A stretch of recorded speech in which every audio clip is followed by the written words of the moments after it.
Bye.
Good morning, good afternoon, and good evening, ladies and gentlemen, DCS world enthusiasts and fans of the intense aerial combat. Welcome to the second day of ARCCO Week 4. I'm Fath, and I'm absolutely thrilled to be your commentator for today's monumental matches. As always, I'll be your guide through this climatic conclusion of the group stage. Before we dive into the thrilling matches of the day, we want to extend our deepest gratitude to our remarkable sponsors, Eagle Dynamics, TagView, and Fox3 Managed Solution. Your unwavering support has made this event possible, and we are truly grateful. We couldn't have done it without them, and it's an honor to have them on board. Okay, just to recap on earlier match today, since we were not able to live stream it. So Phoenix Task Force 18 Sharpshooter managed to make an epic comeback with a win against the Jalaban, securing the second place in Group C, qualifying themselves into the quarterfinal, going against Movice, which is going to be tomorrow. So stay tuned. Now let's get down to business. Our first match today from Group A is a nail-biting showdown between Kirik Uedan from Indonesia and QWERTY Slasher 3.0 from Malaysia. This match will determine whether Kirik Uedan or QWERTY Slasher 3.0 has a chance for a place in the quarterfinals. Kirik Uedan currently boasts one win and a draw, while QWERTY Slasher 3.0 faces an uphill battle with only one draw and one loss across the group stage. Currently, Cham Cham Squadron and Phoenix Task Force 29th Aggressor are taking the lead in the Group A, with Kirik Uedan following close behind. So, it's a do or die for these two teams, and the stakes couldn't be higher. Both sides will be giving it their all to secure their place in the next stage of the competition. So, likewise, on the blue side, we have Maligator and Valkyr from Kirik Uedan, as well as Razor and Ray from Quality Slasher 3.0 on the red side. So, let's get into the match, shall we? So, on the blue side, we are looking at Kirik Uedan. They are flying the F-16 Fighting Falcon. Both of them, in fact. So they are starting up the engines. We just passed the 5-minute times for the preparation. So let's look at the loadout. So we are looking at, okay, for Maligator on the left, we have 5 MRAM and 1 Sidewinder. So as for Valkyr on the right side, we have one pair of Sidewinder and two pairs of MRAM. So there's a little bit of variation here. So let's go to the red side. We have Quality Slasher, Razor and Ray. Okay, looks like Razor and Ray. We are finally seeing the JF-17 and the F-16 Fighting Falcon pair. So Razor is flying the F-16 while Ray is flying the JF-17. So looking at the loadout now, 5 MRAMs and 1 Sidewinder for Razor, and for SD10, 2 pairs of SD10 and one pair of PL5 on the JF-17 fly by Ray. So they are both ready on the taxiway just before entering the runway of Beslan, runway 28.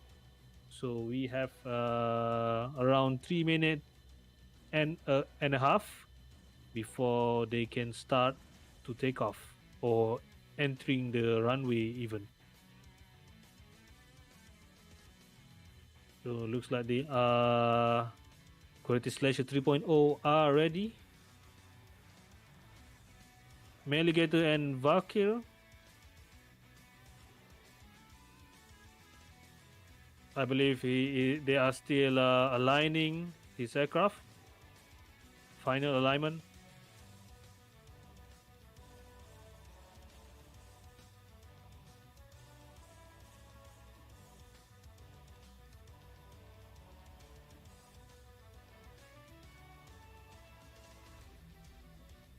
Currently, Kirik Uedan is placed on the third of Group A, followed by QWERTY Slasher 3.0. So there is a high chance for Kirik Uedan if they win against the QWERTY Slasher here. Same goes with him. So it's going to depends on the final calculation with inclusive of the aircraft losses and aircraft takedown. So there's a bunch of calculations. So even though the match shall conclude, we cannot say for sure who will be taking the second place behind Cham Cham. Cham Cham is, however, looks like he is fully secured on the first place of Group A. So he is pretty. They are pretty much to be in the quarterfinal, perhaps tomorrow or next week. I think it's next week. Yeah, it should be next week. All right, we have less than 1 minute and a half for prep time.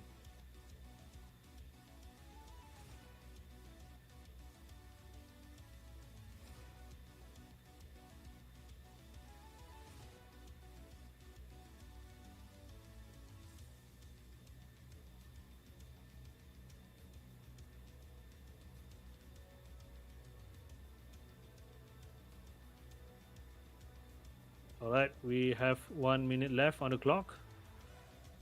Both teams are ready. Valkyrie and Meligator is not moving yet from their parking spots. And we have 30 seconds left.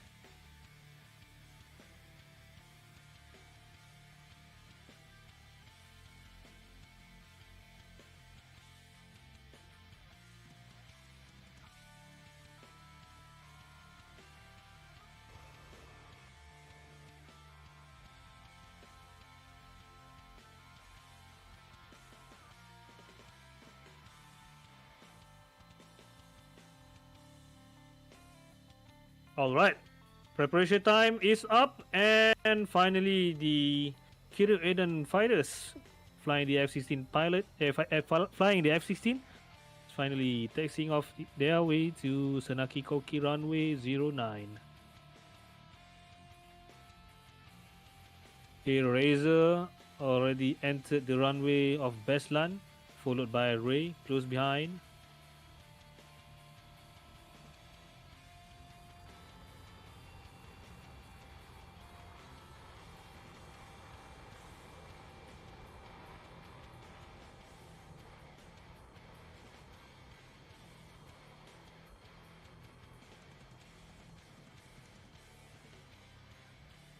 Okay, safe takeoff by Razor.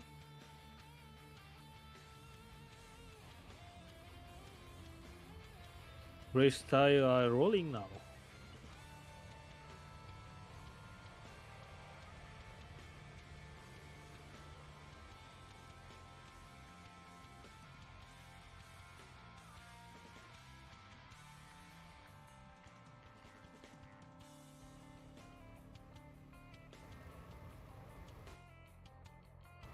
All right, same goes with Valkyr and Meligator here, whom just safely taken off from Senaki Koki.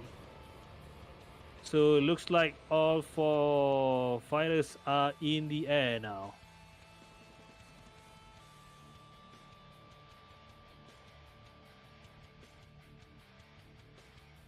Okay, Meligator is following behind Valkyr. Valkyr is taking the lead for the Kirik Uedan.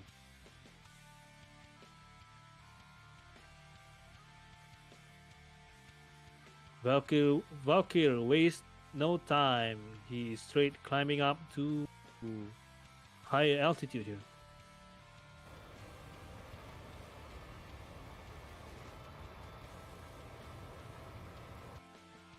So both teams are heading towards the center as it seems.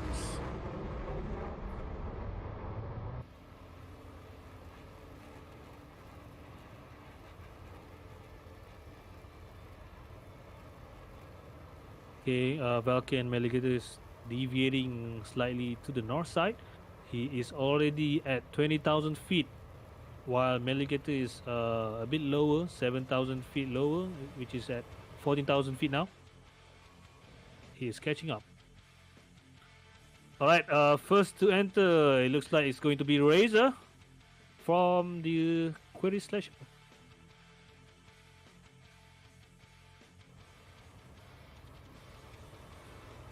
He's flying at 16,000 feet now. He is climbing moderately.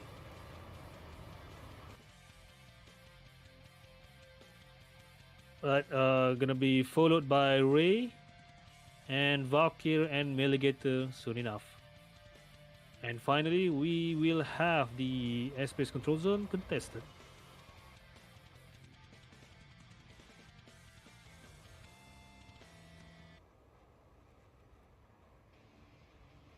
Alright, looks like Razor is heading fast towards the Valkyrie and Meligator here.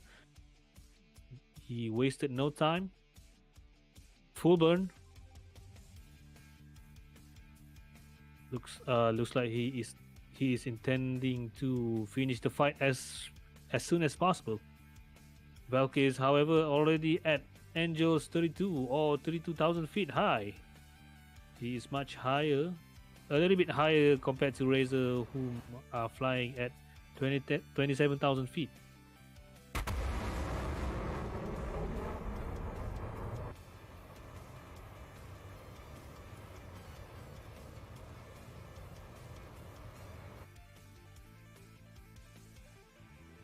Okay, for the Kirik Uedan, looks like they are not trying to face off against QWERTY Slasher head on this uh, at this moment, so they are flying towards the north side, while Razor is looking like he is flying to the south side, and Ray, he is still heading to the center. So for for QWERTY Slasher, they are breaking off. They are not flying in close together. We have 45 minutes left on the clock for the combat time. Valky and Meligator is sticking close together. Separation between them is just 6 miles, which is not that far. Meanwhile, for the QWERTY Slasher 3.0, we are looking at 18 miles of separation, and it's gonna be just going to keep increasing and increasing. They are flying away from each other.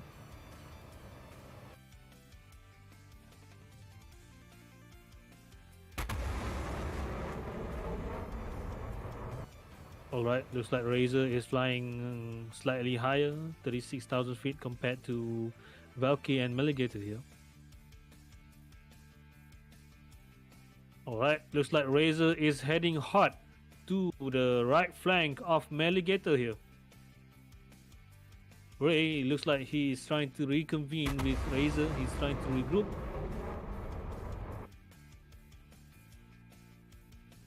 Valky and Meligator still pays no mind to Razor and Ray, whom are flying hot towards them.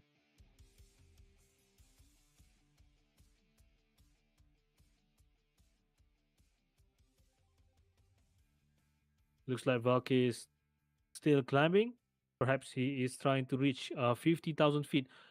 They are not that far from Razor. Razor, first launch of the match. 120 off the rails.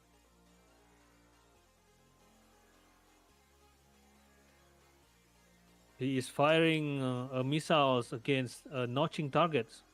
So it will be a bit tough for M120 Charlie to catch up on Valky at least. It seems like the 120 is for him. Okay, it looks like a counter launch from Meligator here. It's a off-ball launch towards Razor, it seems.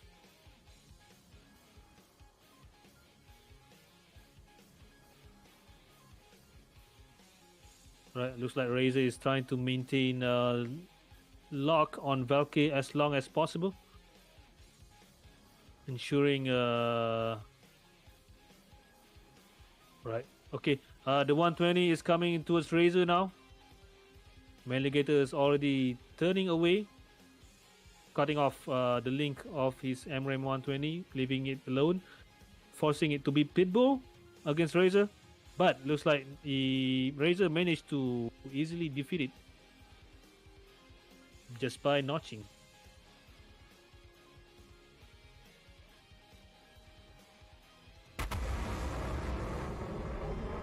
Valkyrie is now cold. Same goes with Maligator here. They are being cautious against the 120 coming from Razor, or perhaps an SD10 coming from Ray. In fact, I think Ray is the only one who is flying the JF-17 in this competition. So it's going to be interesting how SD10 fares in this event, especially against the 120. So Ray is flying fast and hot towards the Kirik Uedan here.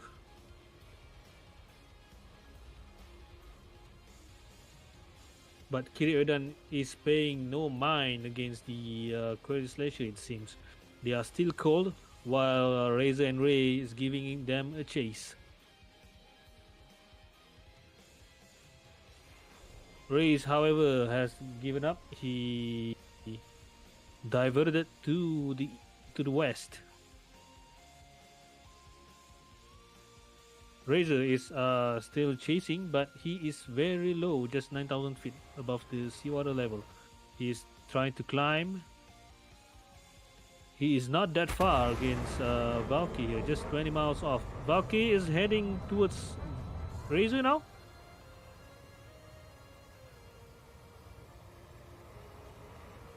He is trying to force an engagement. Looks like Valky knows he has the advantage of altitude. Razor, knowing this, he is pulling off. Okay, SD10 off the rail from Ray and counter launch from Valkyr 120 Charlie.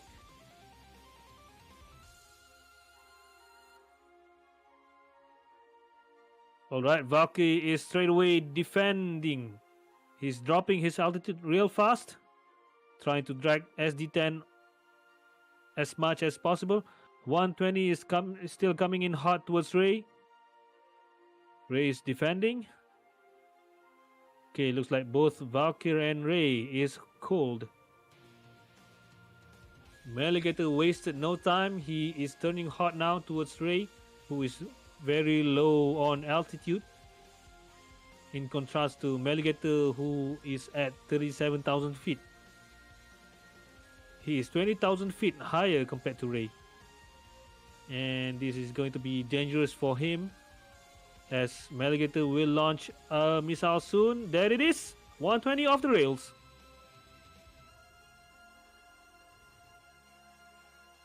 No counter launch yet from Ray. There's no SD10 coming out. He is straightaway defending, but he is not dropping his... okay, he is dropping his altitude, doing some split S. The 120 is still fast catching up.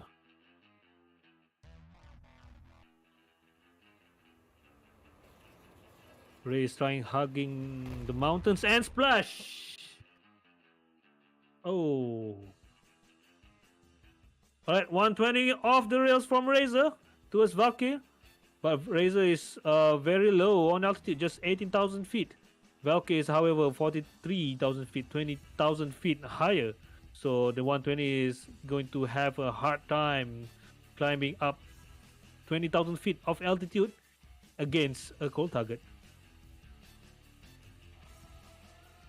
Okay, Maligator realizing this, he is trying to reconvene with Valkyr. While Valkyr is cold, he is retreating.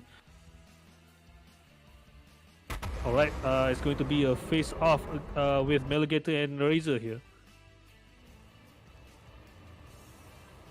Alright, 120 off the rail from Razor. Situational awareness from him. A counter launch from Maligator here. 120 in the air now. This is such a close launch here. Right, both pilots are turning cold, trying to defend themselves against the 120. Valky is back high. It's already back in high altitude. It's trying to cut Razor off here. Right, looks like both Melgate and Razor is safe from the missiles, but not so long for Razor. Valky is heading straight towards him. No launch yet. Razor is very low.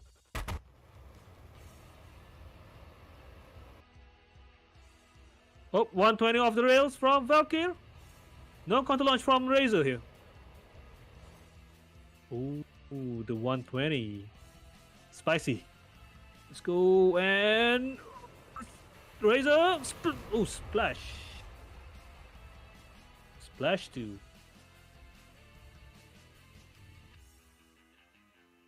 Kirik Uedan managed to dominate the control zone here.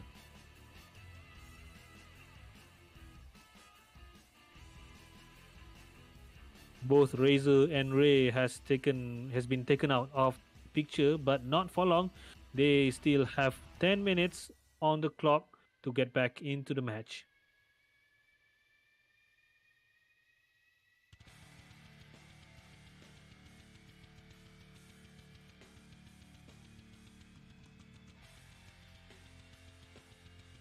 The Razor already started his engine. His first ticket was spent a while ago, so he should have the ample time to get back into the match, especially from Bestland, which is very much closer compared to the other airbase, which is Mosdok.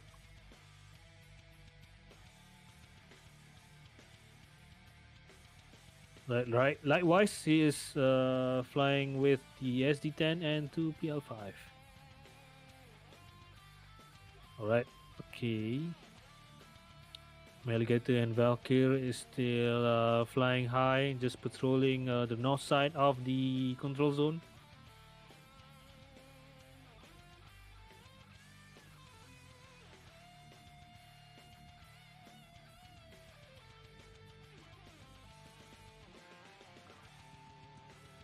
As we can see here, as we can see during the first engagement between Kirik Uedan and QWERTY Slasher here, we can see that Valkyr and Meligator coordination between them is very good, especially when they are trying to go cold and re-engage.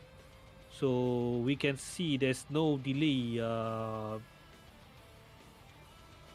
There's no delay in between them.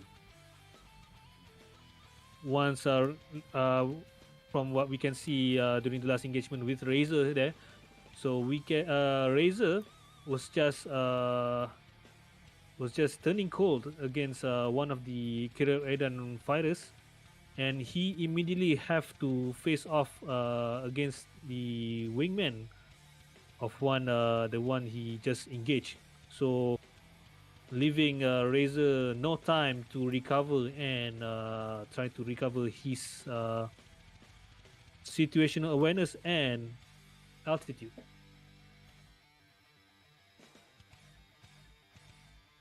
But Razor, he noticed pretty quickly. So, yep. But maintaining that high level of situational awareness is going to take a toll on Razor, as we can see how Valkyrie managed to take out Razor in just above him, 20,000 high.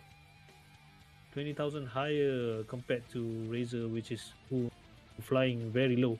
So Ray just taken off from baseline here. He wasted no time.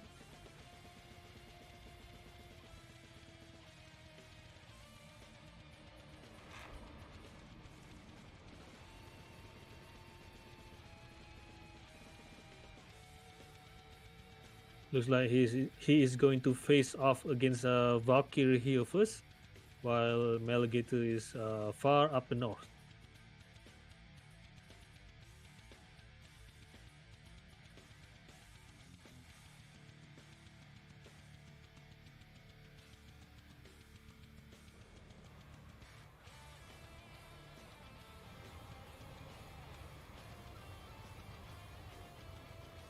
Alright, looks like Razor is also taxing his way onto baseline runway now.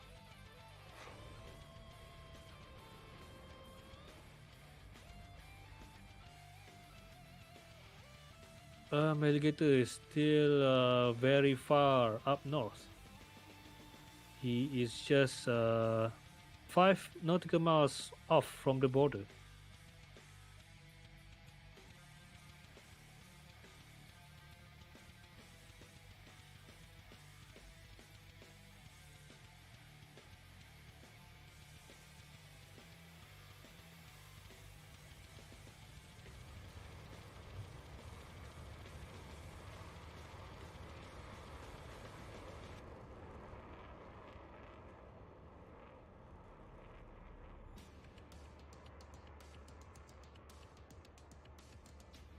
Alright, safe takeoff by Razor.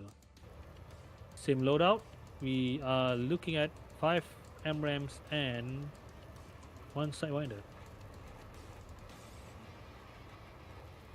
Alright, Ray is about to enter the red zone and the control zone. And Valky is there waiting from 34,000 feet. But Ray is not that far in terms of altitude. He is already climbing up to 30,000 feet now.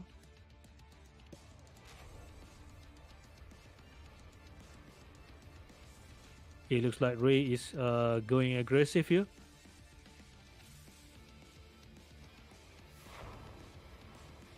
In fact, Razor is not that far behind from Ray. Alright, SD10s coming out from Ray.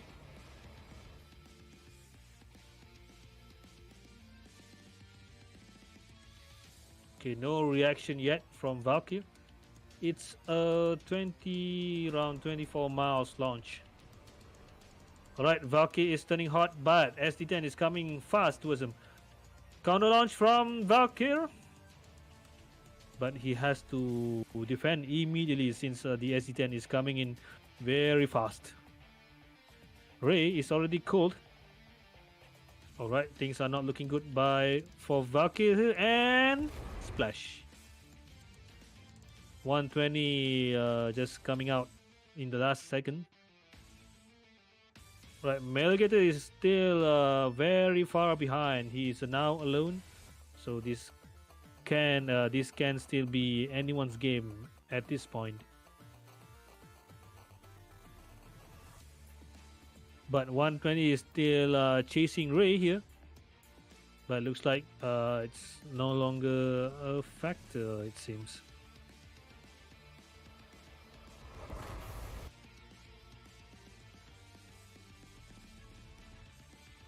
Wait, what happened to Razor? What happened to Razor?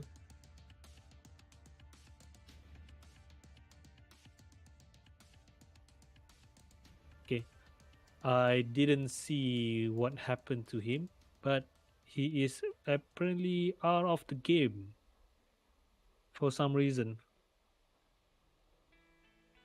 But let's focus back onto the match here. Melgator is still very far from Ray. He is still too far for him to deny Ray to the ability to recover,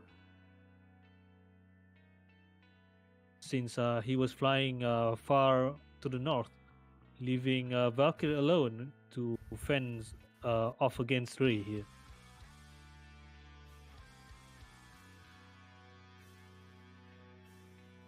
Alright, Ray has taken back his foothold. He is already back in 27,000 feet and still climbing. He's going to face off against Melgator here. Launch SD10 from Ray.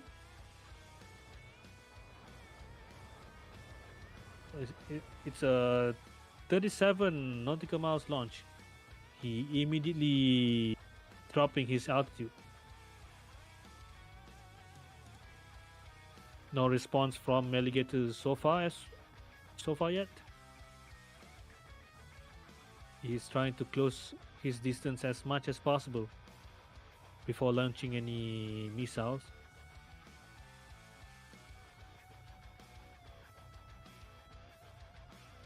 The SD-10 is, however, coming in fast. Is he going to repeat the same mistake that Valkyrie did?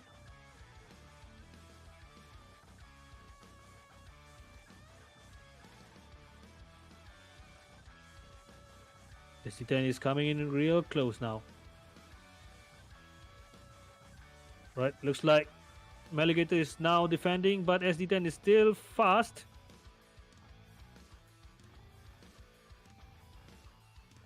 He's trying to drag the missile off, but and splash. Oh, easy kill by Ray. Looks like the SD-10 missiles is looks like very dangerous.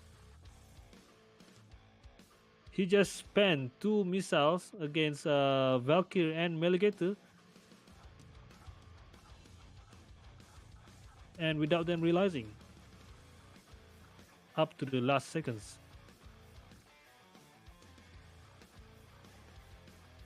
Looks like Maligator repeated the same mistake that Valkyrie did early on. He is ignoring that the fact that SD-10 is high on energy.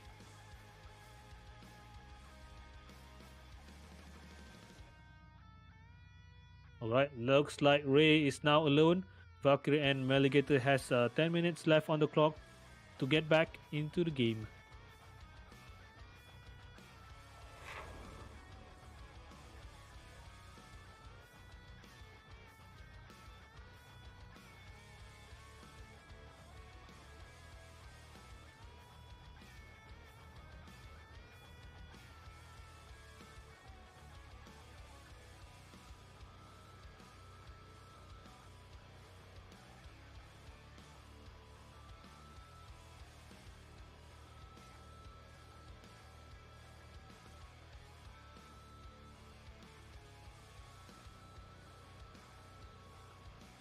We have witnessed firsthand how deadly this SD-10 is compared to M120,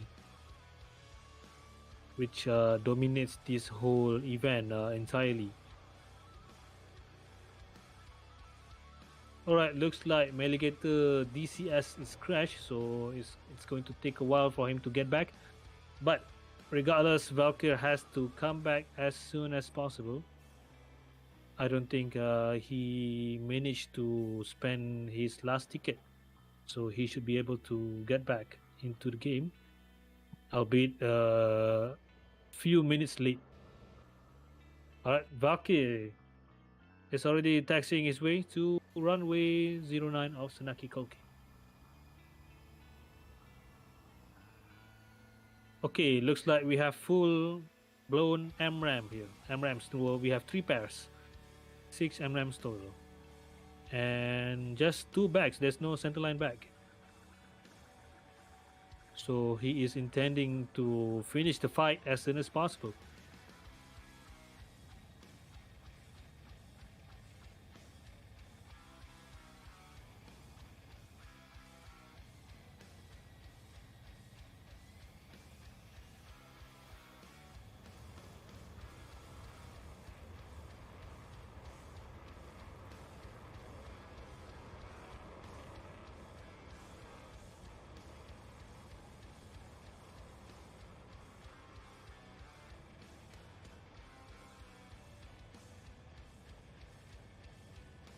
Alright, safe takeoff by Valkyrie from Senaki Koki. He is now alone, facing off against Ray, who is flying the JF-17. He still has 2 SD-10, which is very deadly compared to the 120 Charlie.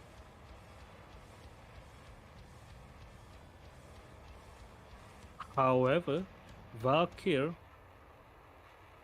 is flying with 6 MRAM, so he has more missiles in terms of endurance fight. Valkyrie has the advantage. Alright, looks like Maligator is now back. He just need to get himself into the F-16 cockpit and fly off from Senaki Koke.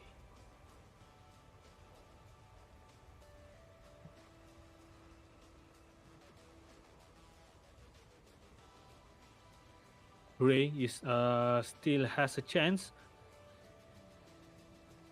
given that if Valkyr and Meligator still trying to underestimate the SD-10, he still has enough missiles to take out both Valkyr and Meligator, but he is cutting it really close.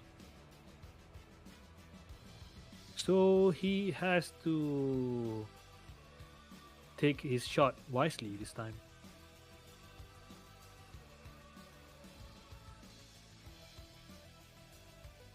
And then he is forced to engage in a close distance using his PL5 or perhaps his guns.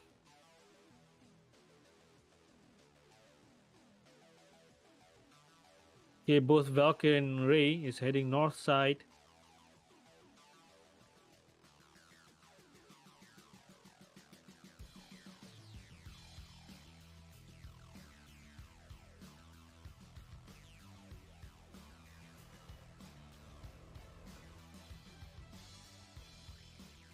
Looks like Ray is intending to intercept Valkyr.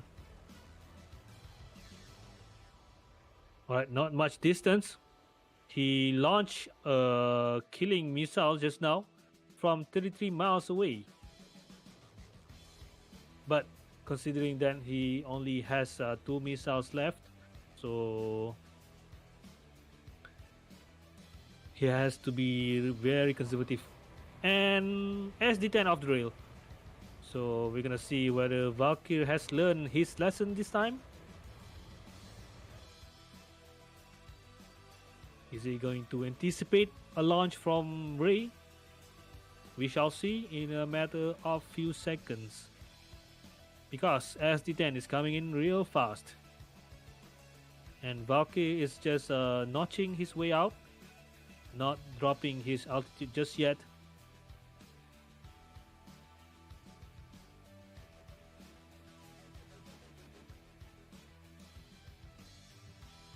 The SD-10 still in the intercept course. Flying in 1600 knots now. Alright, looks like SD-10 has found his target. It is tracking.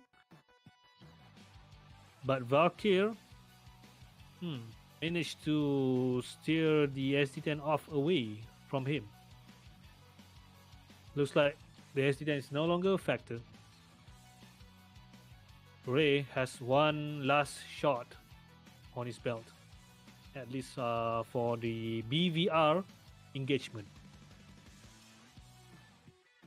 He has to make this one last shot count.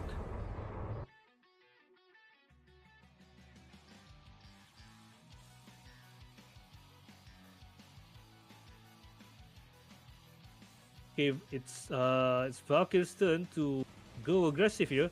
He is launching 120 towards Ray from the distance of 26 nautical miles. Alright, Ray is launching his last SD-10 to MRAM from Valkyr. This is going to be a face-off between 120 Charlie and SD-10. Both are defending. Valkyr seems like he is learning his lesson. He immediately defends himself. Same goes with Ray. So what we can see here, SD-10 is coming in really fast compared to the 120. 120 struggling to catch up against Ray, but SD-10. SD-10. Valkyr. Okay, I'm not sure the SD-10 is still tracking or not. Doesn't seem like it. Looks like Valkyrie managed to shake off the deadly SD10 from Ray. How unfortunate for him, for Ray at least.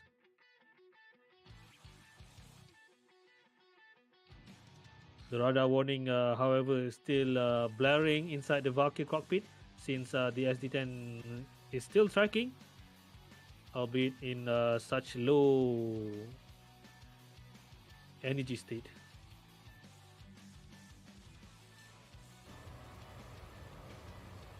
Alright, looks like Ray is safe as well, but he has no more BVR missile or SD10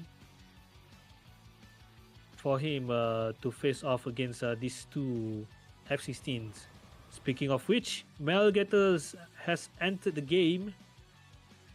He has entered the control zone. He is tracking Ray now.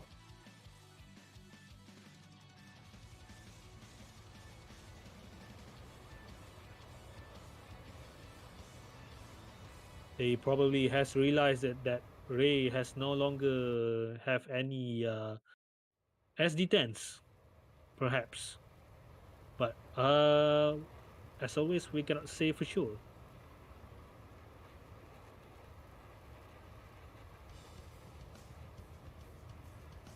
Since Ray, this ticket alone, managed to take out both Valkyrie and Melegator in the early second half of the engagement.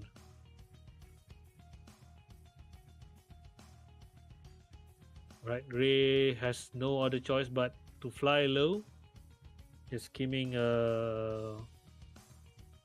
between the valleys.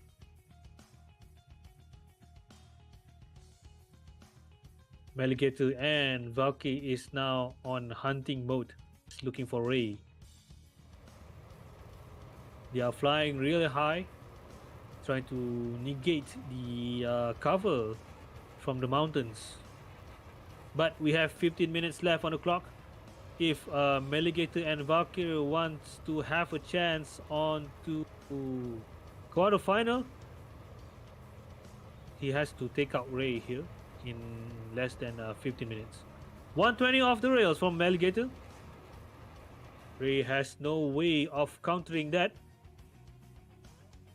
He has to somehow try to find a way to force Melegator and Valkyrie into low altitude, into the within visual range of engagement.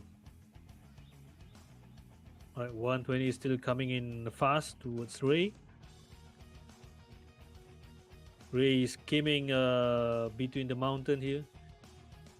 He's trying to use the mountain as cover. Uh-oh.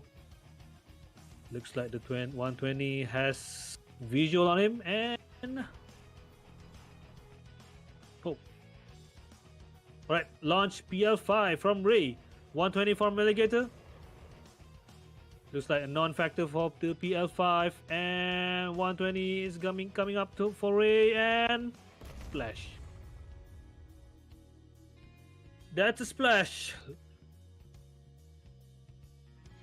Looks like QWERTY Slasher 3.0 is out of the game, is taken out of the picture, and Kirik Uedan managed to taken control of the control zone. So looks like they are instructed to RTB and finish up the match.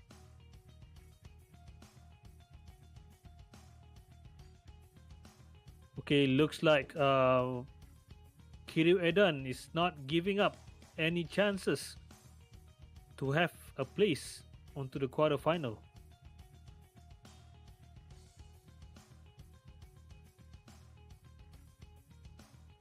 So the quarterfinal for the second for the first runner up for the second place of Group Group A is going to face off against the winner from Group D, which is going to be decided on the second match later on.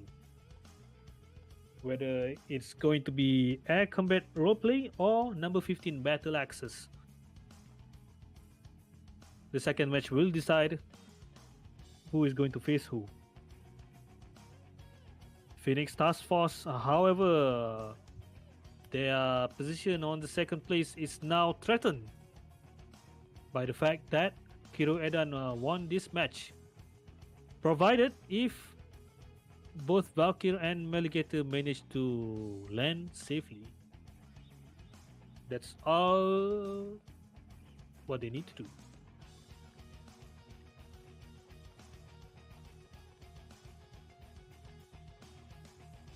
We cannot say for sure, but the Marshal will have the results before the end of the live stream today, so we will let you know who will be going forward to the quarterfinal.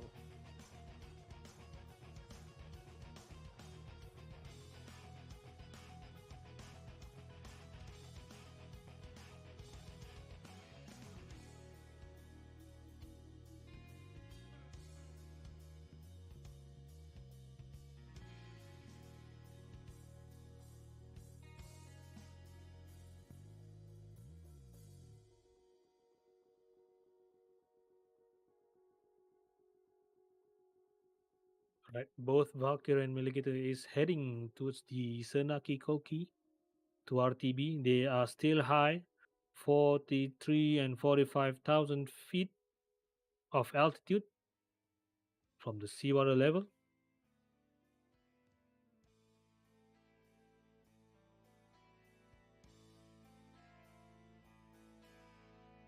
Looks like for Maligator, he still has 4 missiles left. 4 missiles left.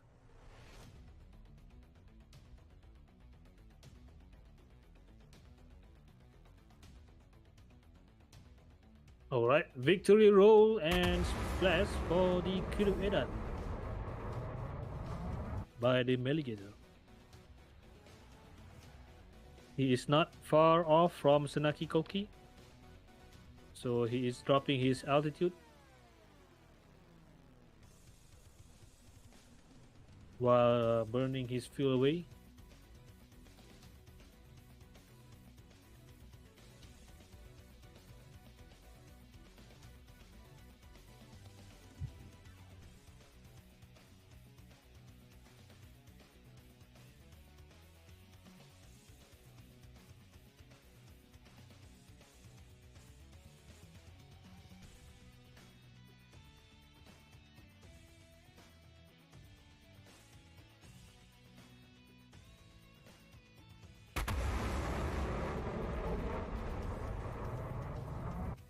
A good sportsmanship by Ray. He is thanking his Indonesian friend from Kirik Uedan here for the match. Thank you indeed.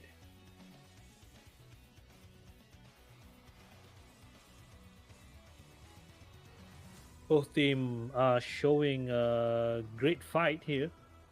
So they are both relentless. It could be anyone's game. We can see that SD10 is very dangerous against the Kirik Uedan. Both Kirik Uedan pilots making the same mistake, underestimating the capabilities of the SD10 from Ray. And Ray, he is already very familiar with the GF17 and the SD10,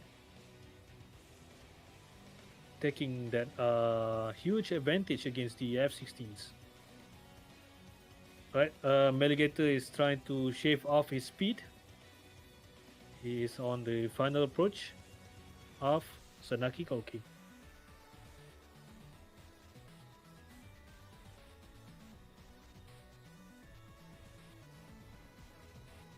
Right, he is burning grass very low, and yep, touchdown. Very smooth landing by the Maligator from Kirik Uedan. We shall has Valkyr still 6,000 feet high. He is circling around, waiting for Maligator to clear off himself out of the runway so he can make the landing safely.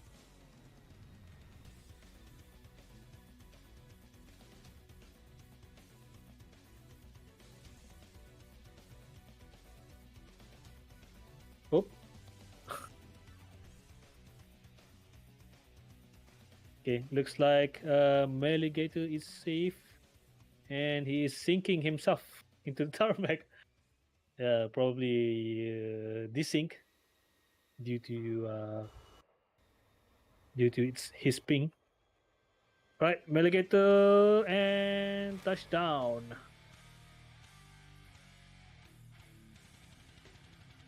All right, good landing by both of them.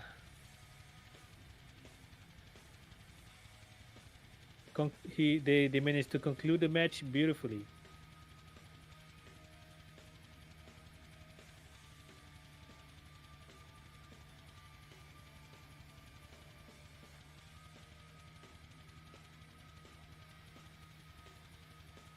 All right, looks like we have the result. So it's going to be Cham Cham and Kirik Uedan managed to secure themselves into the quarterfinal. Congratulations for both of the team from Group A. So it looks like the Phoenix Task Force is demoted to third place because of how Kirik Uedan secured a win against the QWERTY Slasher 3.0. So I guess that's a wrap for Group A here. Again, congratulations for Cham Cham and Kirik Uedan.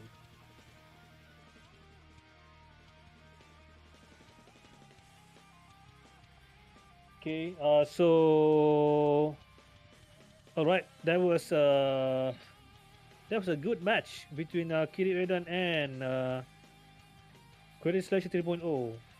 But in the end of the day, Kirik Uedan has come on top and secured themselves a ticket to the quarterfinal, whom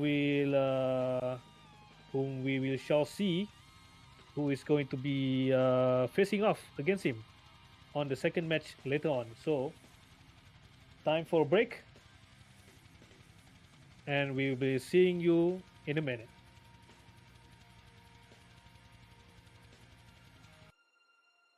Uh,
Okay, ladies and gentlemen, we are back on to our second match of the day.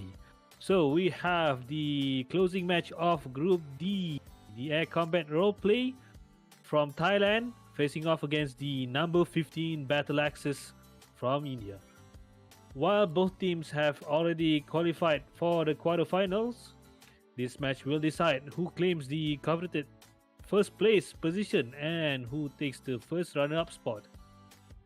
So this match also will decide who they will be up against during the quarterfinal tomorrow and next week. So for the winner of this match will face against Kirik Uedan of Group A just now. And for the first runner-up, will face off against Cham Cham Squadron from the as the winner from the Group A. So, okay, let's focus back on to the match. We have Seven Fox and Spectre from the Air Combat Roleplay of Thailand, and we have number 15 Raban and number 15 Killer Dog from the number 15 Battle Axis. No, he apparently the name is Viper and Killer Dog. So let's get into the match, shall we? All right, on the blue zone, we have the Air Combat Roleplay. We have the Thailand guys, Big Meow and Seven Fox. So apparently it's not Spectre, but Big Meow. This is very interesting that they are both flying the Strike Eagle. The first time for the event. Usually we only seeing one F-15 and then one other aircraft such as the F-18 or the F-16, but this time around we are going to witness the powerhouse of NATO aircraft, the F-15 Strike Eagle, fly by the Seven Fox and Big Meow.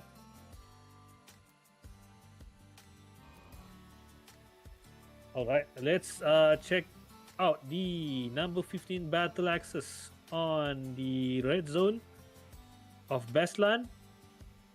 We have Viper flying the FA-18 Hornet, and his wingman Killer Dog is flying the F-16.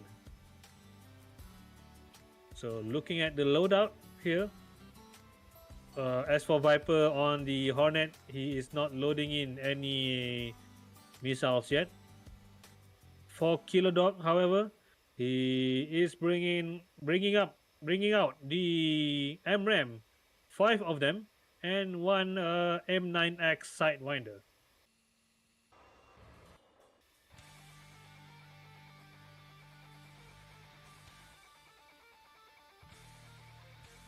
All right.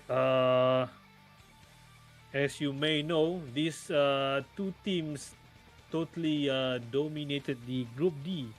So both teams are very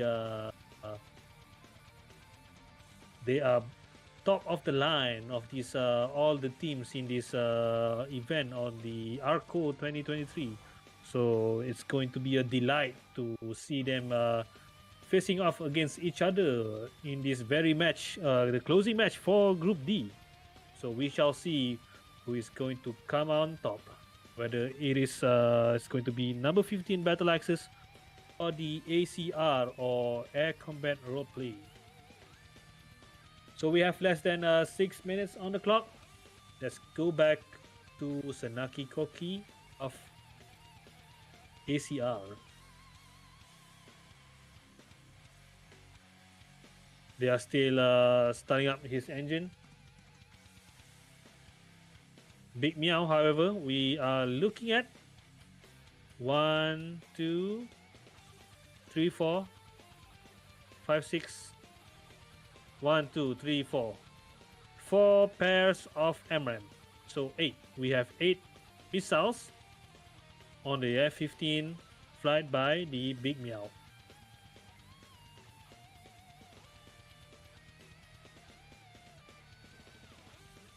Right, Seven Fox is still starting up his aircraft.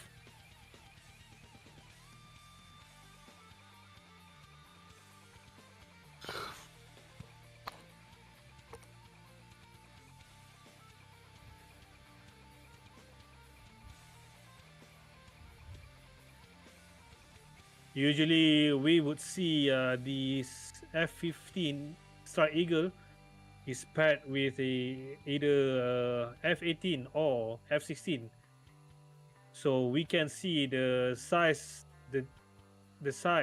difference between those two aircraft. So right now we are looking at two F-15, so we cannot gauge how big is this aircraft is.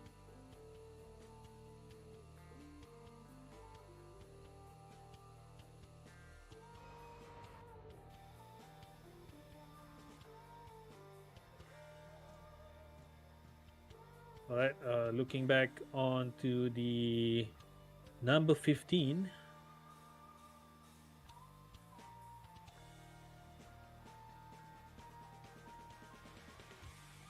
So no missiles yet on Viper. We have less than 4 minutes on the clock for preparation time.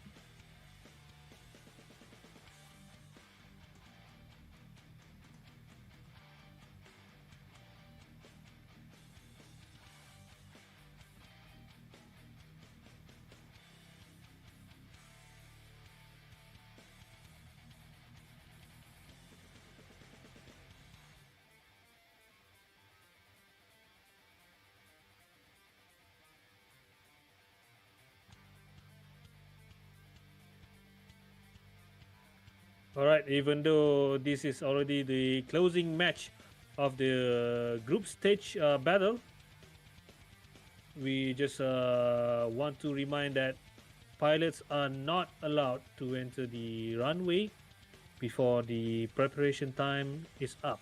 So, which is we have less than 3 minutes now.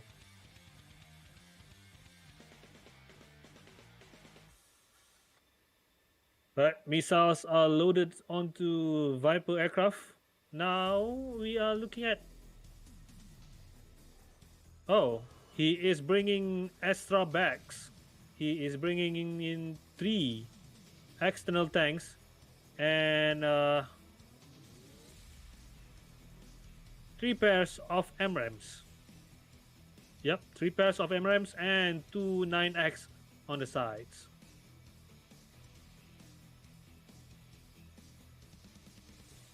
All right, 2 minutes remaining on the clock.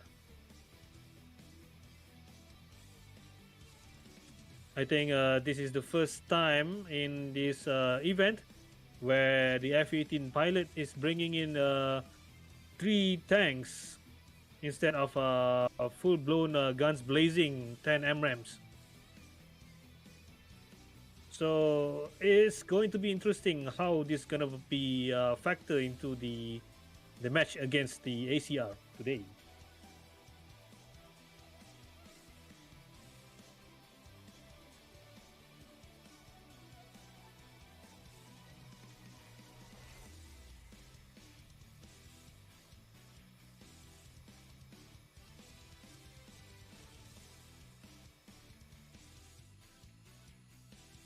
Right. Okay. We are looking at back. We are back onto the Strike Eagles. So looks like same loadout.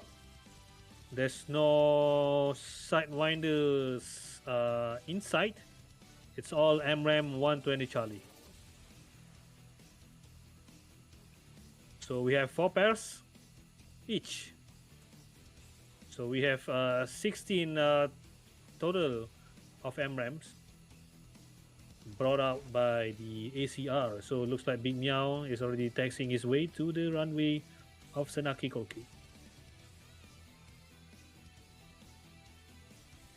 We have less than 30 seconds on the clock. So the pilots are getting themselves ready before the runway.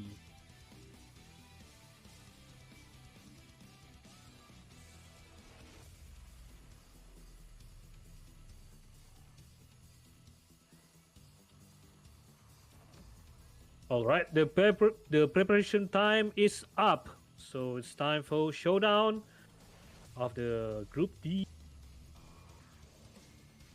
ACR, and number 15 Battle Axis. All right, Big Meow is leading the way. followed by 7 Fox. These pairs of F-15 Strike Eagle. It's going to be interesting how they're gonna fare in the fight against these number 15 who fly the Hornet and Viper.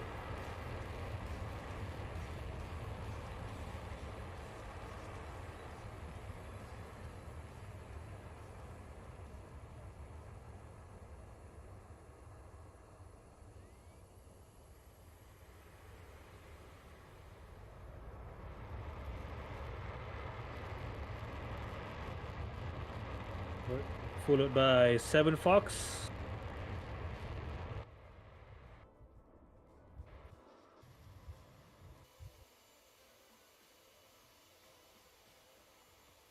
Killer Dog just entered the runway, followed by Viper from behind.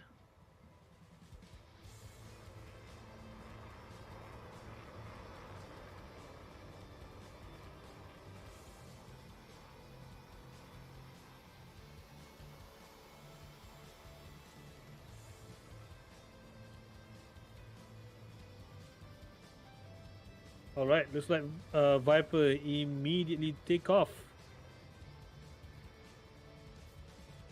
following Killer Dog closely behind.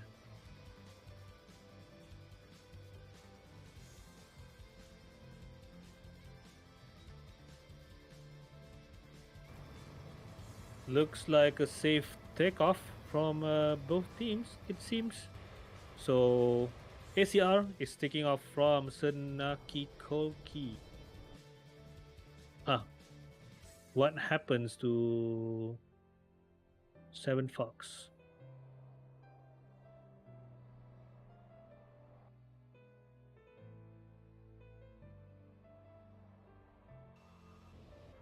Okay, I'm not sure what happened there.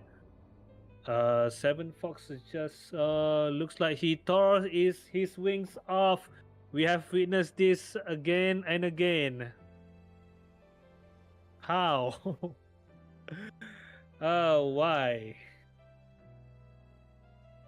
Why does this keep happening?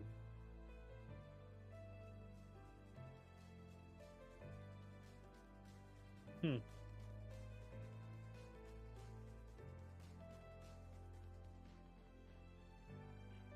Okay, I'm not sure what will going on from here, but looks like he is still intending to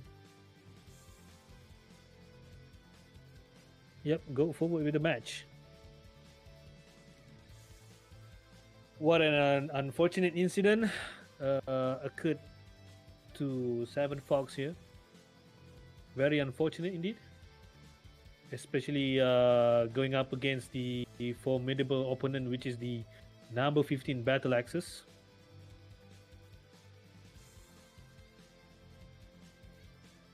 Regardless, we are looking at Big Meow finally entered the zone, control zone, before it's going to be contested by Killer Dog. Sorry, Killer Dog.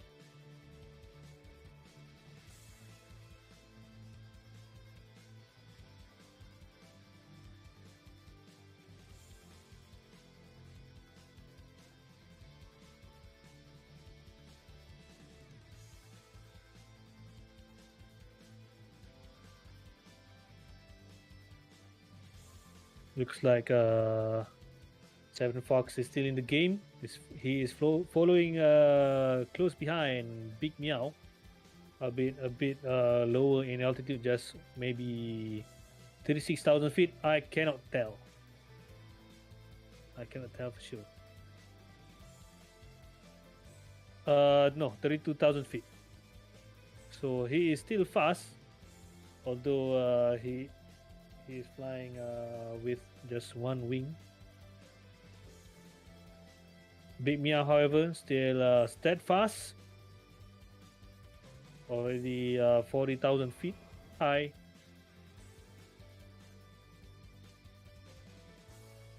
Okay, combat time remaining 45 minutes.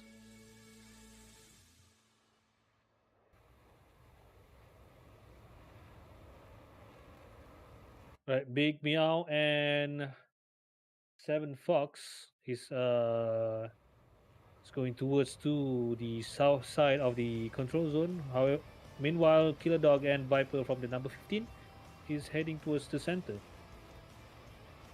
Okay, I cannot see where 7 Fox is in the map.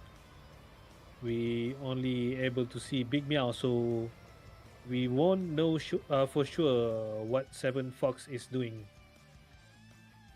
Perhaps we can see a missile launch from him, but not his aircraft.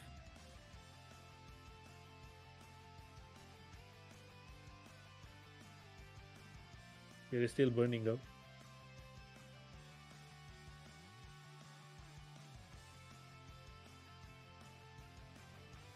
Right, Killer Dog is flying 26,000 feet high.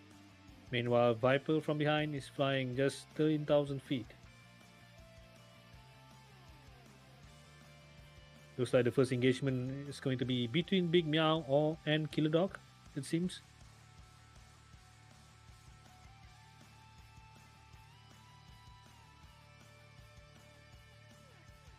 There's no indication. Okay, 120 off the rails from 7 Fox to 120. 36 miles away from Killer Dog.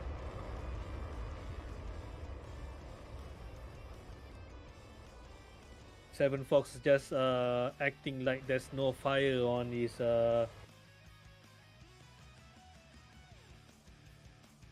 starboard wing here. He just flying off normally. Killer Dog already sensing that missiles are coming in to his way. He's already cold. 4 MRAMs. Wow. A bold opening by ACR. 4 MRAMs just off the rails immediately.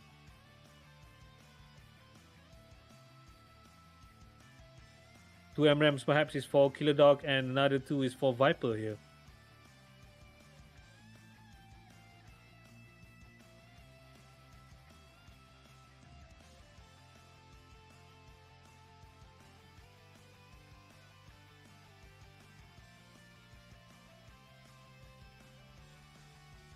Alright, Viper is also defending.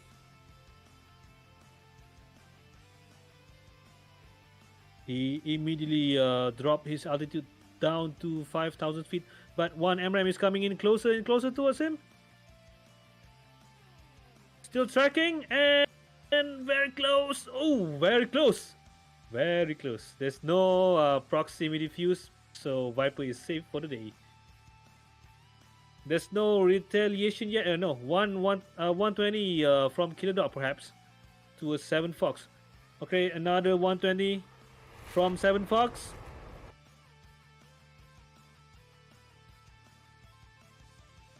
I can only track 7 Fox in the map when he's launching any missile, so I'm not sure where is he and what altitude is he at. He is in fact at 26,000 feet. Alright, 120 is coming in towards Viper now. Too many missiles in the air right now. Too many missiles. Both Big Meow and 7 Fox are very aggressive against the number 15.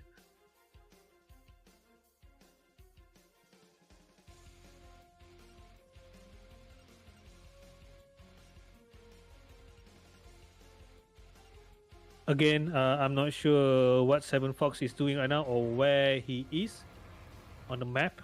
So I cannot say for sure whether he is cold or hot. Big Meow is, however, he is heading towards the last known position of 7 Fox. Looks like number 15 Viper and Killer Dog is focusing on 7 Fox, it seems.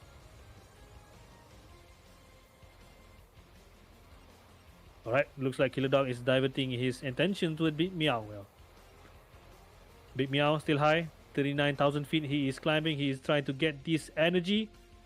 Alright, a launch from Killer Dog. I'm not sure who is this for, but looks like it's for 7 Fox. Okay, I cannot see how far the missiles from 7 Fox, but yeah. Big Meow counter launch, trying to deter Killer Dog away.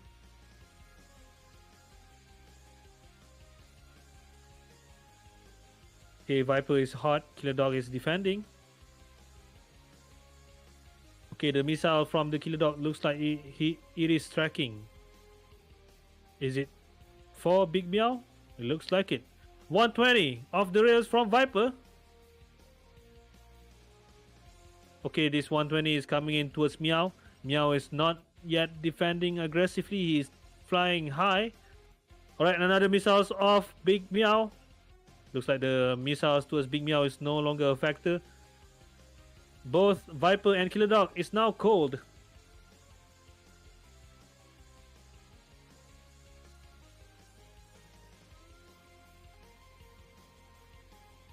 Another 120 coming in towards Big Meow.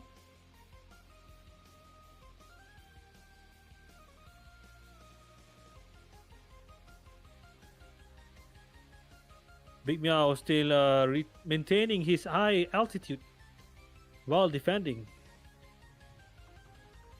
Killer Dog and Viper is low, but 120 is coming in towards Killer Dog now. He is defending.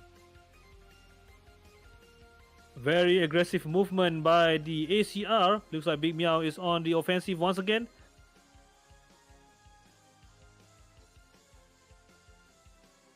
Viper flying the F-18 pilot has to go hot against Big Meow. Another 120 coming off the rails from Big Meow. He has 3 missiles left. Alright, counter launch from Viper here. He is launching from a low altitude of 14,000 feet. Compared to Big Meow, he launched from 40,000 feet. Okay, I'm not sure where 7 Fox still is, but he's still in play. He is still in play. Alright, 120 is coming in real close, real fast towards Viper now. But Viper is already fully cooled, so perhaps these missiles can be a non-factor for him.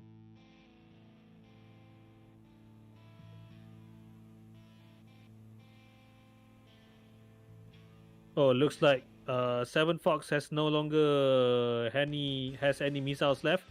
Just Big Meow alone with 3 MRAMs on his belt.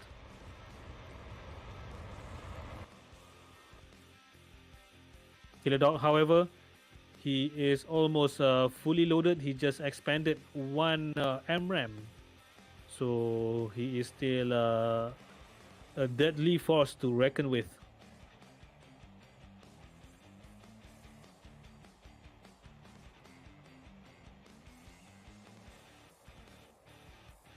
Alright, Killer Dog is launching. I assume it is for 7 Fox. There's no way for the 7 Fox to retaliate this time.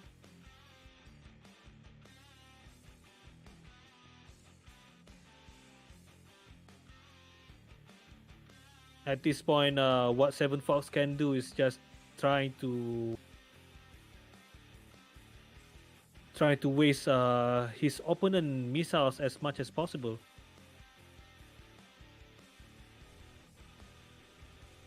7 Fox is still high.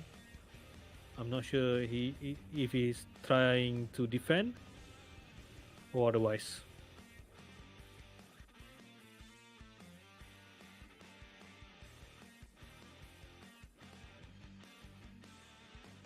Alright, Big Meow is on the offensive. He is approaching on Viper right flank. 120 off the rails. This is quite a close distance, just 12 miles. This is quite dangerous situation for Viper here. A counter launch from Killer Dog.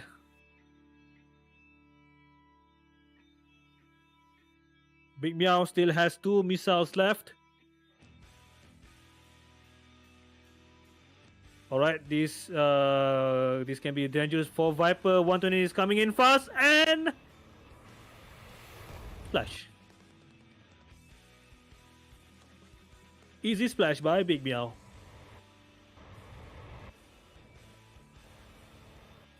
Killer Dog is still in the game. He still has 2 MRAM on his belt with a 9x Sidewinder.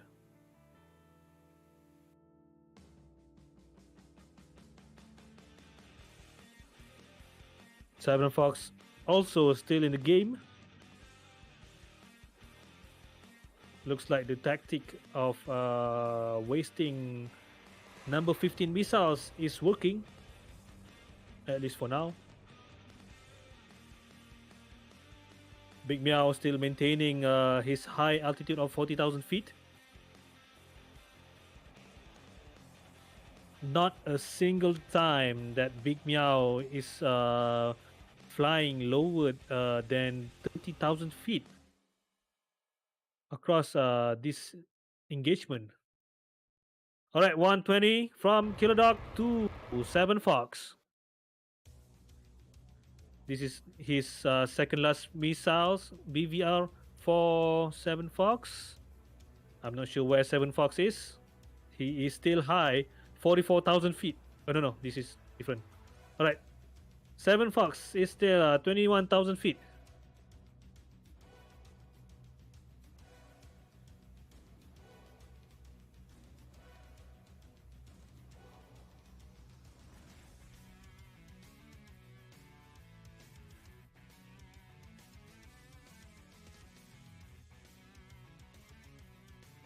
Okay, looks like the missile is still tracking, but looks like he is the missile is too far, too low on energy to catch up to 7 Fox. All right, Big Meow is on the offensive. Killer Dog is trying to intercept.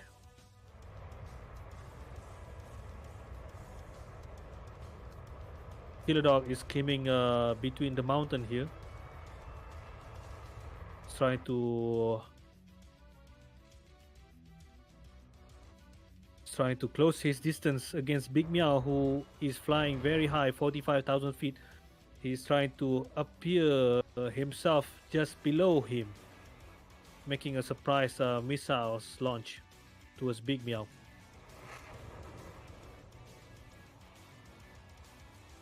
Looks like that's not the case. Big Meow is already cold. Killer Dog is giving a chase.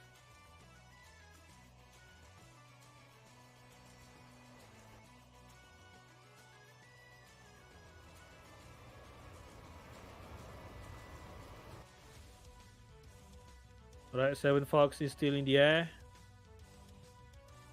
He is just 40,000 feet. I'm not sure where he is now, but Big Meow and Killer Dog is just in such close proximity, less than 10 miles.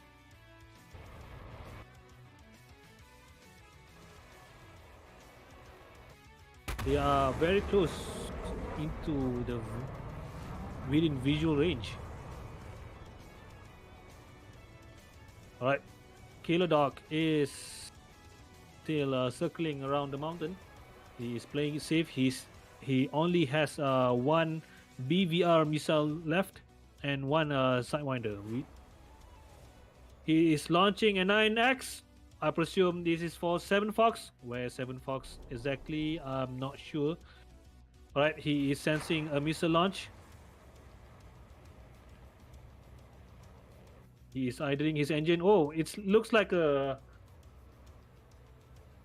within visual range engagement between 7 Fox and Killer Dog. Alright, he just expanded his last M120. It's going to be guns, guns, guns.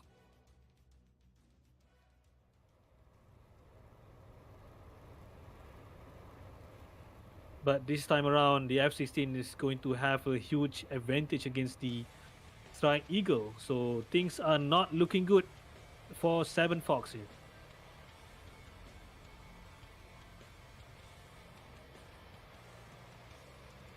Okay, I'm not sure if Killer Dog managed to get a visual on Seven Fox here, but it doesn't seem like that's the case.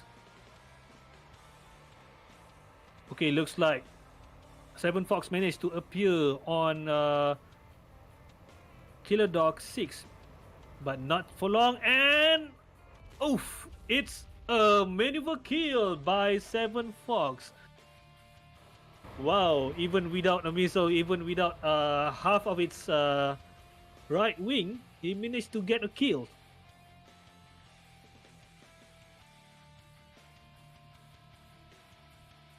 What a way to go by the Seven Fox.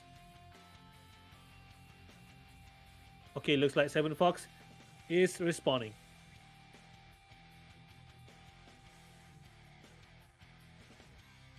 Big Meow, however, he only has 2 missiles left on his belt.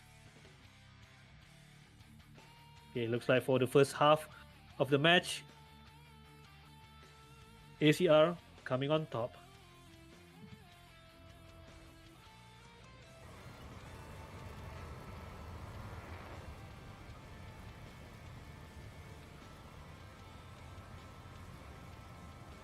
To the commentator, could you please increase the volume?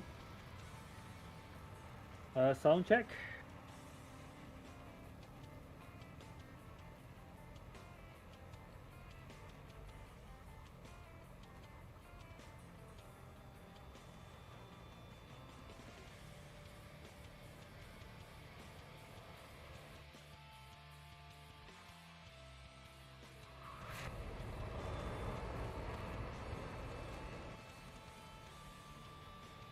Okay, looks like Viper has taken off from Beslan. He wasted no time. He is facing against Big Meow here alone, but Big Meow only has 2 missiles left on his belt. Okay, looks like same loadout for Viper. He has 3 bags, 1 center line and 2 on the wing, and 3 pairs of AMRAM, as well as 2 9X sidewinders.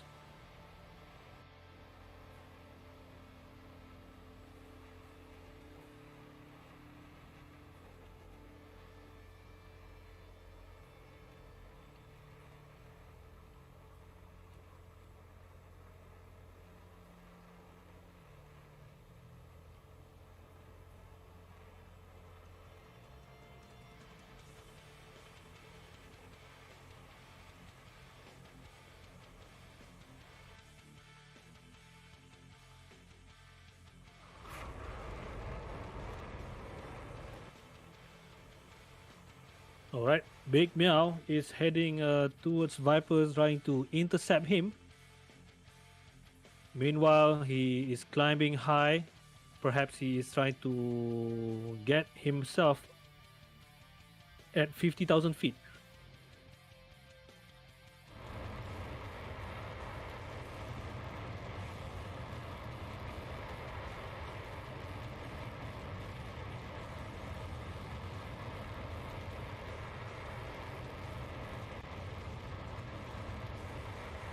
Right, 40,000, no, 40 nautical miles separation between Big Meow and Viper.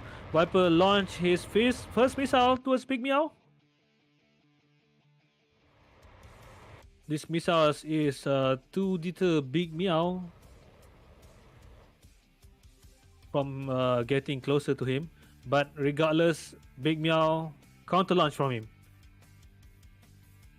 120 from the 54,000 feet high against 20,000 feet high Viper flying the F-18.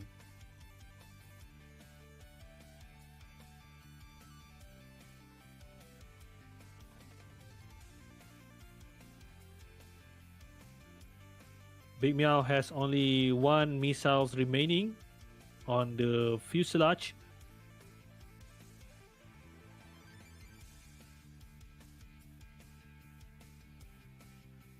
Okay, missile is tracking towards Viper. Viper is already cold. Big Meow is still notching. He's dragging the missiles away from himself. The missiles still at 46,000 feet.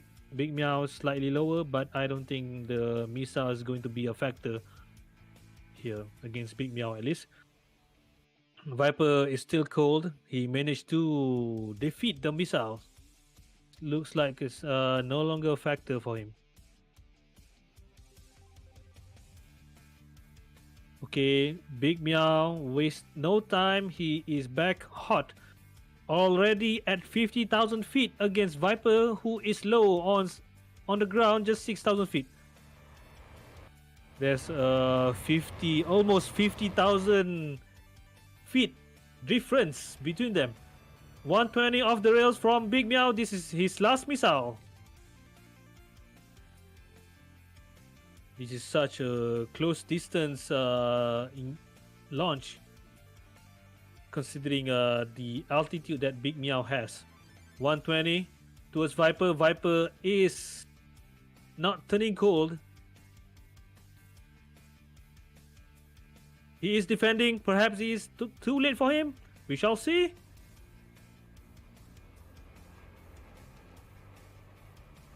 Oh, almost a maneuver kill. Wow, he managed to shave off the missiles in just last seconds.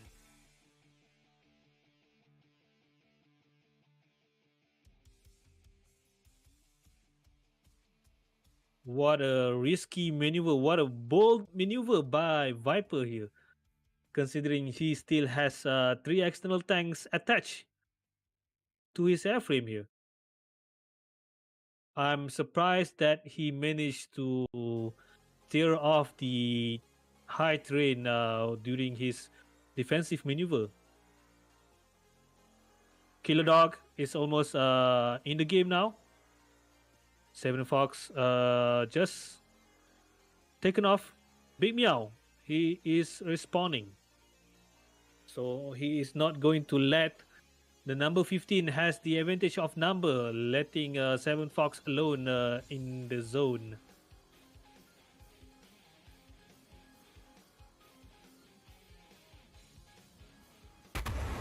So it's going to be a fair engagement again for the second time, 2 against 2. But this time, I reckon 7 Fox has learned his lesson and flying off his F-15 Strike Eagle gently this time.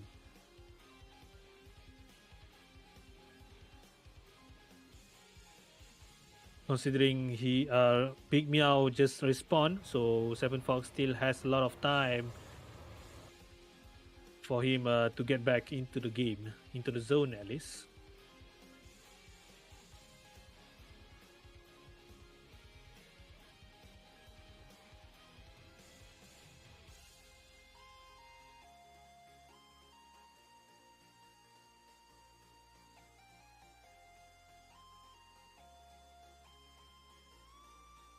What a first engagement between these two giants, ACR and number 15 Battle Axis. But now we are back into square one with 1 ticket less for each of them.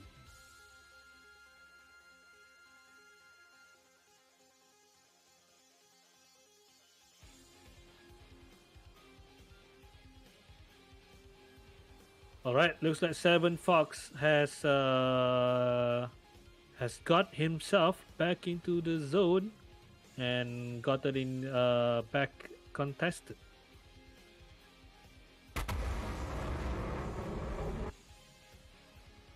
It looks like Viper and Killer Dog seems their aspect is quite aggressive here. But we cannot tell for sure if he's trying to engage 7 Fox right away while he is alone.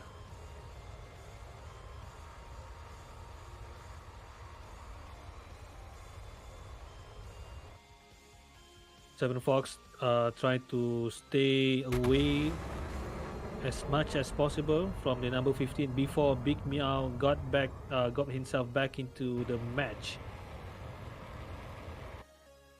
but he is dangerously close to the border.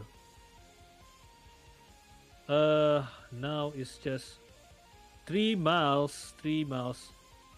He has to turn back now. Oh, very close. There's no hint of him trying to turn back. Oh, oh.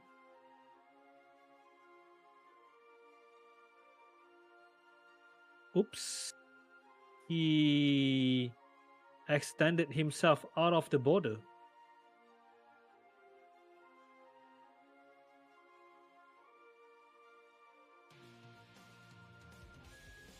Looks like this is a second mistake for Seven Fox in this match alone.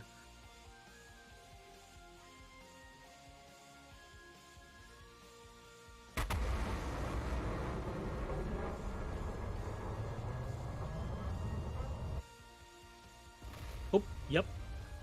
That's the end of Seven Fox.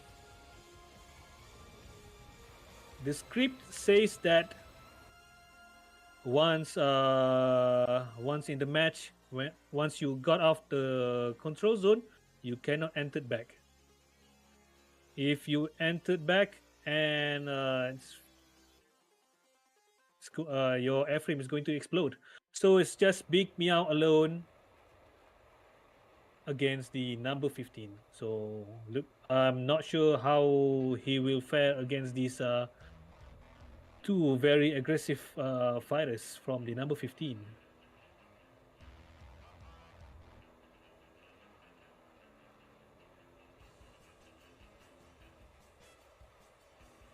Very unfortunate for the ACR here.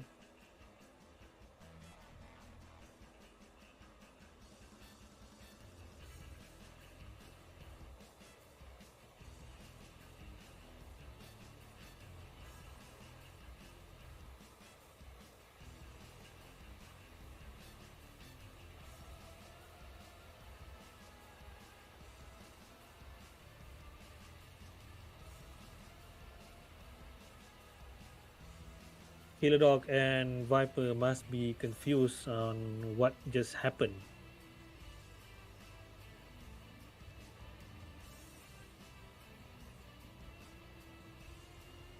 So it's just Big Meow now. He already on the runway.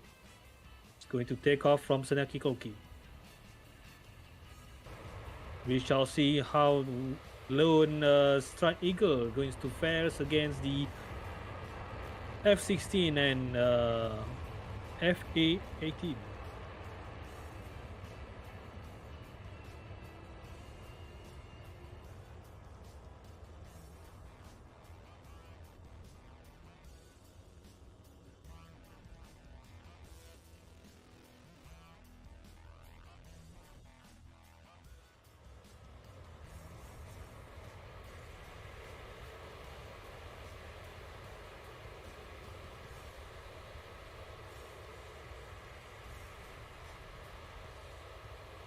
Too much blunder done by the ACR side here.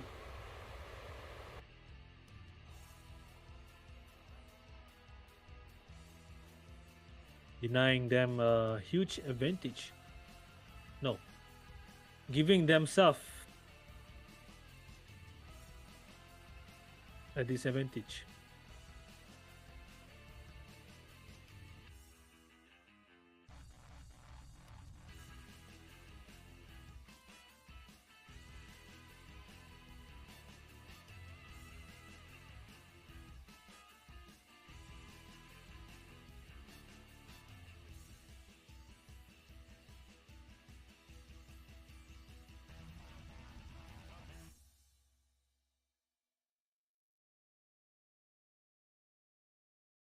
All right, Big Meow is not thinking of playing safe. He is heading straight towards the number 15 high in the air. He wasted no time. He has to get back into the game before the match ended. But speaking of which, we have 15 minutes on the clock for the match. We shall see whether Big Meow is trying to go aggressive or trying to drag the match into a draw.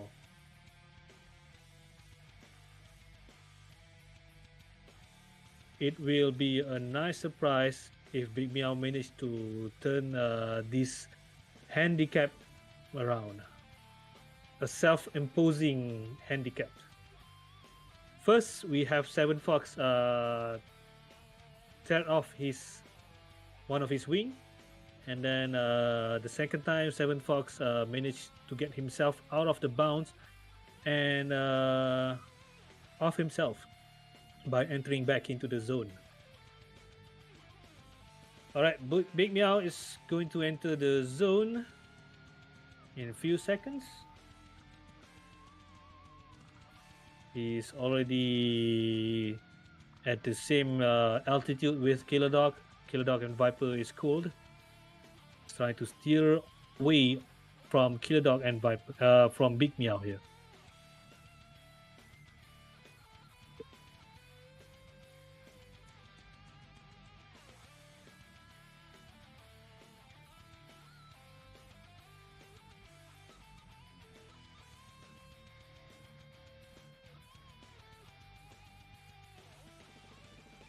Okay, while we wait, let's talk about the group standing for Group D here with ACR and number 15. So ACR has slightly higher points, higher standing compared to number 15, where they have they secured 2 wins and no aircraft lost. While number 15 has one win and 1 draw with 2 aircraft lost. So in terms of point, there's a slight advantage for the ACR. Back into the match, 2 missiles are in the air now. Viper launched towards Big Meow and counter launch from Big Meow towards Viper. Big Meow, however, is launching from such high altitude. Another missiles off the rails towards Kill Dog.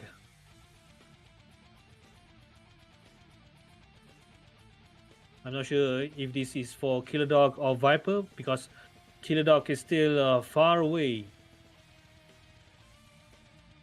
43 nautical miles away. But looks like the missiles is... Yeah, I cannot say for sure. It looks like it's trying to intercept Viper, at the same time heading towards Killer Dog. Big Meow is just trying to notch the missile from Viper. Viper is defending aggressively against the US-120 from Strike Eagle.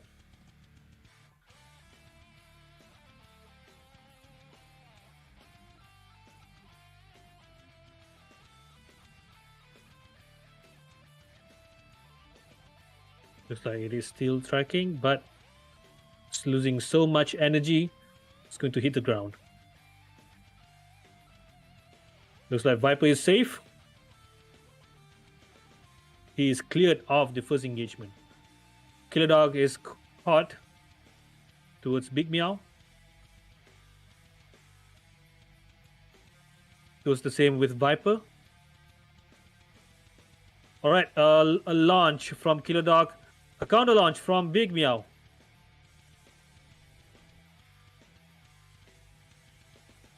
They have the same altitude, so not sure about the speed, but the range of both AMRAAMs is going to be almost the same. But Killer Dog is already fully cooled.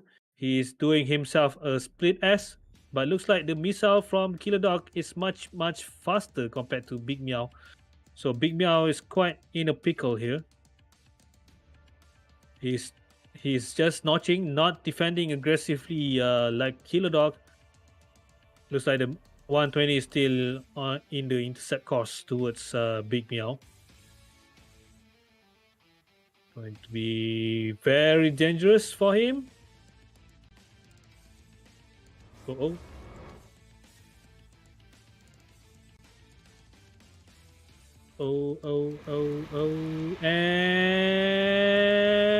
And splash. Looks like number 15 has the game in the bag. Kilo Dog cleared himself from the 120 launch by Big Meow. And looks like that's the end of it.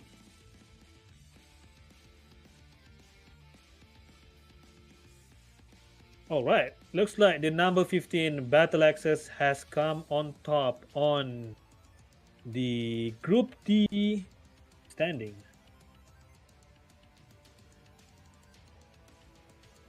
Provided again, if Kilodog and Viper manage to land on best land safely.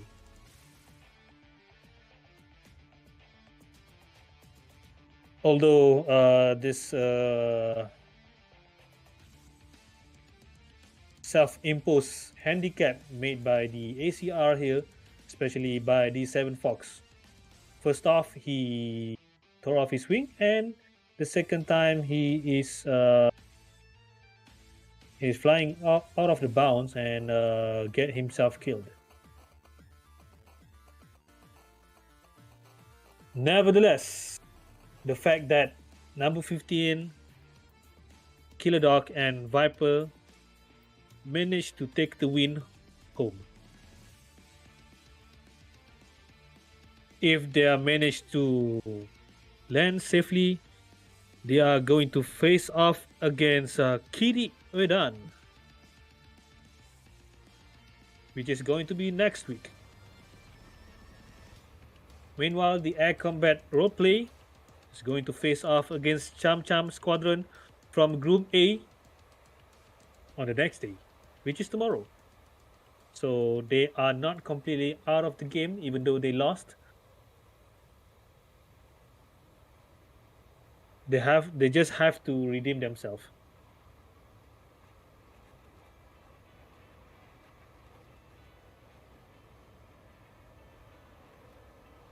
They managed to get themselves a win streak until number 15 Battle Axis put a stop into it.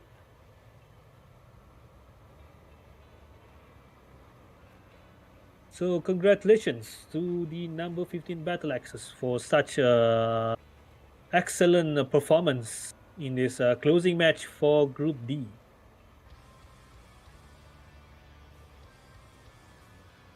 Kilodog is not coming back towards best land. I'm not sure what he is trying to do.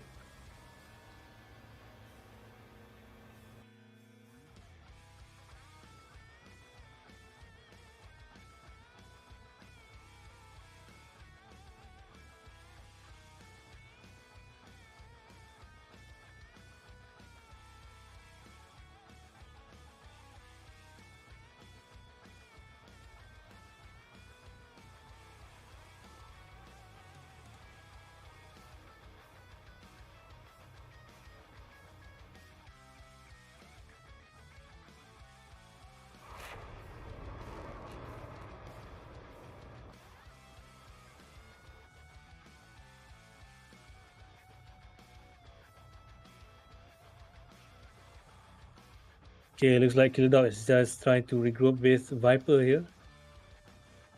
They are flying in the same altitude, getting back their airframe onto Bestland parking spot.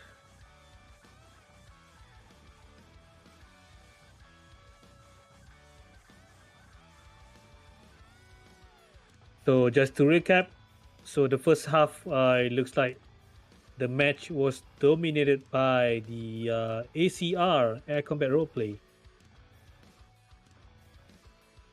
Even though 7 Fox lost one of his wing, but he managed to get a kill, a maneuver kill, without any missiles launch or any bullet casing spent. So it's quite a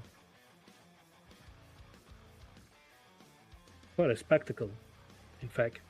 But then on the second half, number 15 managed to turn around the match, taking the advantage of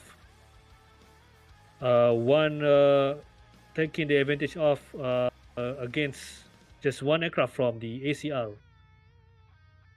which is the Big Meow, whom themselves managed to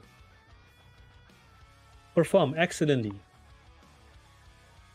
Not once he is flying off below 20,000 feet during an engagement, even to the last second for impact. That level of confidence of his airframe just by notching the missile, the MRAM from Viper, no, from Killer Dog.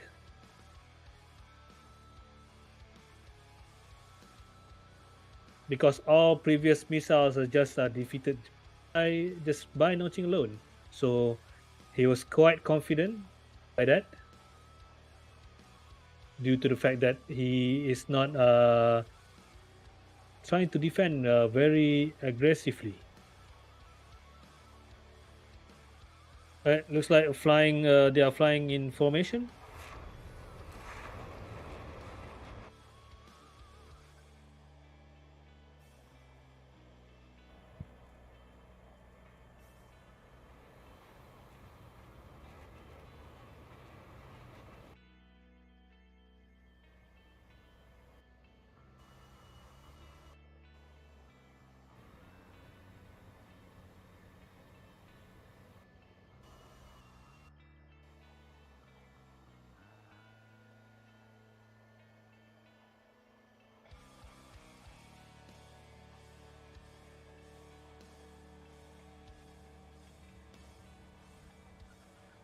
They are flying real close.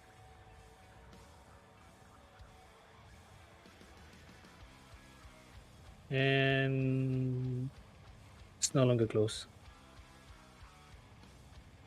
Killer Dog still has most of his missile. He just expanded one MRAM towards Big Meow and managed to take out his airframe.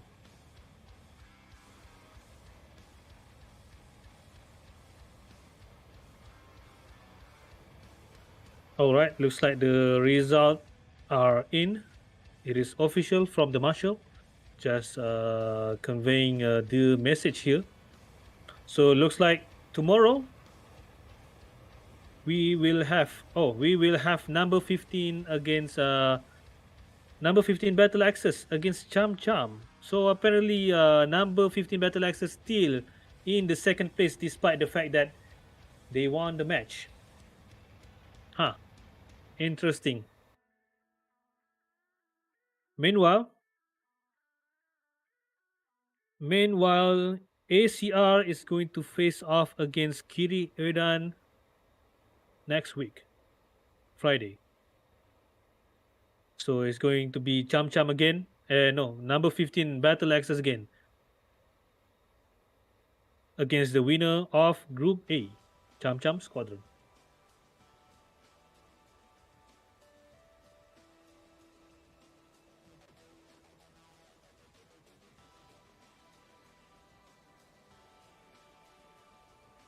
Alright, Killer Dog has already dropped his gear. He is on to the final approach any seconds now.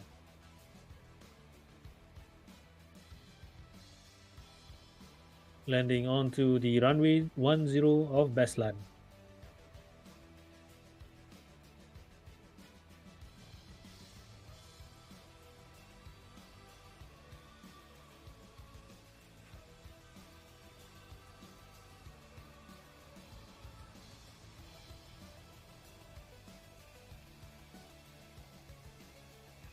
Okay, scratch that. Actually, number 15 is on the number 15 Battle Access is at the first place, and ACR demoted to second place here.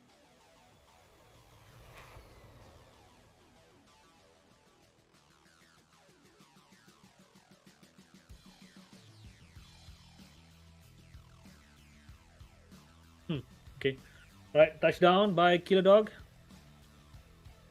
So congratulations, is in hand. Stand by. He is running out of tarmac here. Almost there.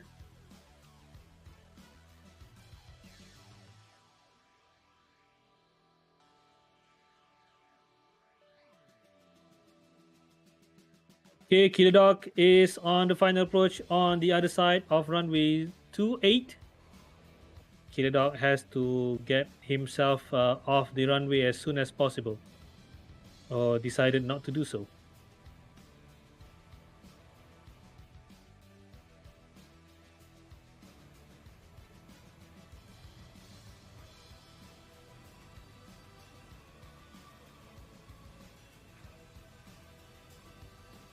You reckon that he is too late to turn back now?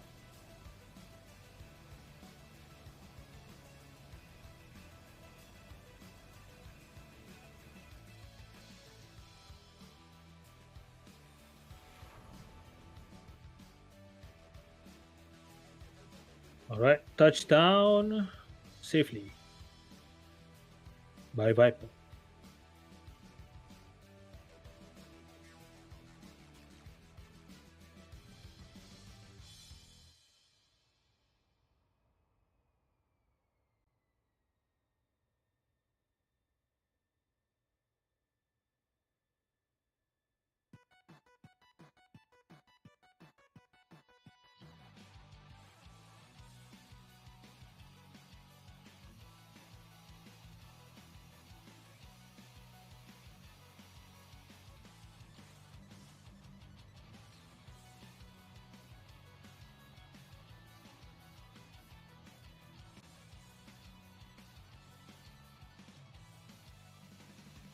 All right, looks like they are both safe. They just have to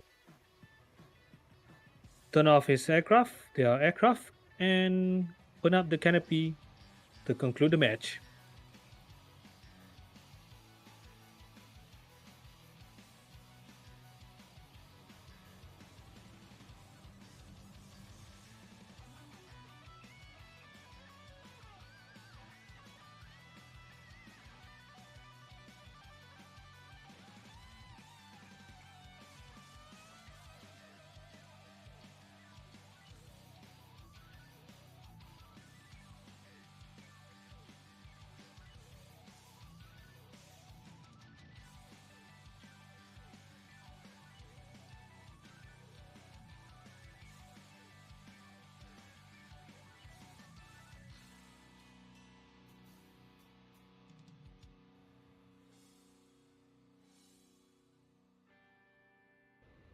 All right, that's a wrap for the group stage of ARCO 2023.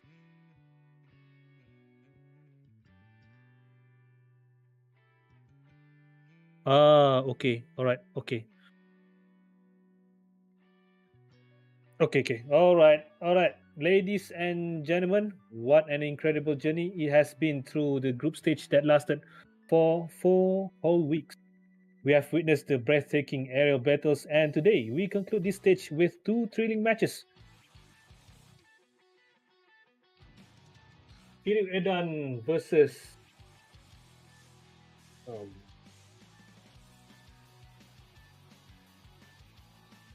Fury Add-on versus QWERTY Slasher 3.0, and Air Combat Roleplay versus number 15 Battle Axis.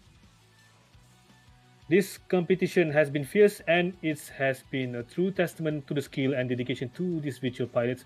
But now we are on the cusp of a new chapter. Tomorrow we turn our attention to the quarterfinal, which will be tomorrow and Friday next week, where the stakes are getting even higher this time around. The battles will intensify as teams fight tooth and nail for a spot in the semifinals. The question in everyone's mind is which teams will rise to the occasion and secure a place in the next stage, which is the semifinals. It's a whole new level of competition, and we cannot wait to see what unfolds. As we wrapped up today's exciting broadcast, we once again want to express our sincere gratitude to our sponsors, Eagle Dynamics, TagView, and Fox3 Managed Solution. Your support has been instrumental in making ARCCO Week 4 a resounding success. Don't forget to join us tomorrow for the first half of the quarterfinal, number 15 Battle Axis versus Cham Cham Squadron, as well as Movice versus the Phoenix Task Force 18 Sharpshooter. Until then, keep your eyes on the skies, and we will see you next time for more electrifying aerial combat. Goodbye.